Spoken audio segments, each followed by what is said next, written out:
అందరికీ నమస్కారం. Welcome to Varahi news. నేను మీ వరప్రసాద్. ఆంధ్ర రాష్ట్ర రాజకీయాల్లో ఒక రకంగా కుదుపు మొదలైందనే చెప్పుకోవాలి. ఎందుకంటే ప్రతి వీడియోలో మనం మాట్లాడుకునే ముందు ఈ పార్టీలోంచి ఆ పార్టీలోకి, ఆ పార్టీలోంచి ఈ పార్టీలోకి మారుతూ ఉన్నారు ఎమ్మెల్యేలు గాని, ఎంపీలు గాని అనే అంశం మనం ప్రద్దాకా మాట్లాడుకోవడం కూడా జనాలకు బోర్ కొడుతున్న అంశం. అయితే నేను మళ్ళీ ఆ టాపిక్ ఎందుకు తీసుకొచ్చాను అంటే, ఈరోజు తెలుగుదేశం ఎంపీ కేశినేని నాని జగన్మోహన్ రెడ్డిని ఎళ్లి చాలా హడావిడిగా కలిశారు. అక్కడ మాటామంతి జరిగింది. కలిసిన తర్వాత చంద్రబాబు పచ్చి మోసగాడని, నాకు ఆయన నిజస్వరూపం ఇప్పుడే తెలిసిందని చెప్పి ఒక పక్క చెబుతూనే, టికెట్ తాను ఆశించకుండానే చంద్రబాబు పిలిచిచ్చారని చెప్పి ఒక రకంగా ఆయన తిట్టాడా, పొగిడాడా అన్న అర్థం కాని పరిస్థితుల్లో ఈరోజు కేశినేని నాని మీడియా ముందు మాట్లాడిన పరిస్థితి. అసలు వీటన్నిటికన్నా ముందుగా కేశినేని నాని జగన్మోహన్ రెడ్డి దగ్గరికి వెల్లంపల్లి శ్రీనివాస్‌ని, అయోధ్య రామిరెడ్డిని, అలాగే ఇంకొక ఇద్దరు ముగ్గురిని తీసుకుని ఆ లిస్టులో దేవినేని అవినాష్ కూడా ఉన్నాడు. సో వీళ్ళందరినీ తీసుకుని తాడేపల్లి క్యాంప్ ఆఫీస్ ప్రధానంగా జగన్మోహన్ రెడ్డి నివాసానికి వెళ్ళిన పరిస్థితి. మరి వెళ్ళి ఏం చేశారు? వైసీపీ కండువా ఏమన్నా ఆయన మెడలో వేసుకున్నారా?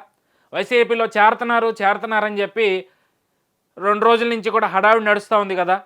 మరి వెళ్ళారు. అందరూ ఏం ఊహిస్తారు? జగన్మోహన్ రెడ్డి దగ్గరికి వెళ్ళారంటే ఖచ్చితంగా అందరిలాగానే మెడలో కండువా వేయించుకుంటారేమో అని అనుకున్నారు. అయితే ఇటీవలే అంబట్రాయుడు అలాగే కండువా వేయించుకుని వారం తిరగకముందే ఆ పార్టీ నాకు వద్దురా బాబు అని బయటకు వచ్చేసిన పరిస్థితి. మరి ఆ దారిలో ఏమన్నా కేశినేని నాని పార్టీ మారిపోతాడన్న భయం వేసి జగన్మోహన్ రెడ్డి మెడలో కండువా వేయలేదా అనేది ఇక్కడ ఒక ప్రశ్న.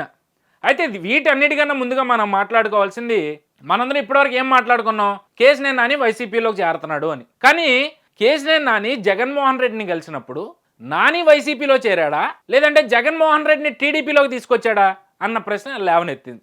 ఎందుకు అంటే, సహజంగా ఎవరైనా ఒక పార్టీ అధినేత దగ్గరికి వెళ్తే ఆ అధినేత వాళ్ళ పార్టీకి సంబంధించిన కండువా కప్పడం ఆనవాయితీగా మనం చూస్తూ ఉన్నాం. కానీ ఇక్కడ కేశినేని నాని జగన్మోహన్ రెడ్డి నివాసానికి వెళ్ళి పసుపు రంగు కండువాని జగన్మోహన్ రెడ్డి మెడలో వేశారు. అంటే మరి పూర్తి పసుపు కాకపోయినా లైట్ కలర్ పసుపు, పూల్లో కూడా పసుపు రంగే కనిపించిన పరిస్థితి. అంటే ఇక్కడ నాని వైసీపీలో చేరాడా, లేదంటే జగన్మోహన్ రెడ్డి టీడీపీలో చేరాడా అనేది ఇక్కడ ప్రతి ఒక్కరికి కూడా ఒక డౌట్ అయితే వచ్చిన పరిస్థితి. ఎందుకంటే కేశినేని నాని అంటే ఇందాక ఒక పెద్ద ఆయన చెప్తా ఉన్నాడు, ఆయనకి అత్యంత సన్నిహితంగా ఉన్న వ్యక్తి. రాయుడికి వారం పట్టింది ఆ పార్టీ నుంచి బయటకు రావడానికి. కేశినేని నాని ఇంకో 4 రోజులు ఎక్స్ట్రా ఉంటాడు, 10 రోజులు మహా అయితే ఆ పార్టీలో ఉంటాడు, తర్వాత మళ్ళీ తిరిగి బయటకు వచ్చేస్తాడు అని. అంటే ఈయనకి ముక్కుసూటితనం అని చెప్పి చెప్పుకుంటూ ఉంటారు కదా కేశినేని నాని. అలాగే ఆయనకి కోపం ఎక్కువ అని చెప్పి కొంతమంది, ముక్కు మీద ఉంటుంది కోపం అని కొంతమంది చెప్తారు. ఆ కోపంతో ఉన్నవాళ్ళు జగన్మోహన్ రెడ్డికి దానికి 10 కోపం ఉంటుంది. అంటే ఒక కోపం ఏంటో ఇంకో కోపం ఏమవుతుంది? ఖచ్చితంగా అది మైనస్ అవుతుంది. ఆ మైనస్ ఉంటే ఎవరికి నష్టం? జగన్మోహన్ రెడ్డికి నష్టం, అలాగే లేదంటే కేశినేని నానికి నష్టం. అందుకని ఎవరు కూడా ఒకే చోట ఉండలేరు. తిరిగి మళ్ళీ ఆయన టీడీపీలోకి ఆ పార్టీలోంచి బయటకైతే వస్తారు. ఏ పార్టీలో చేరతారని తర్వాత సంగతి అనేది ఓ పెద్ద అని చెప్తా ఉన్న అంశం.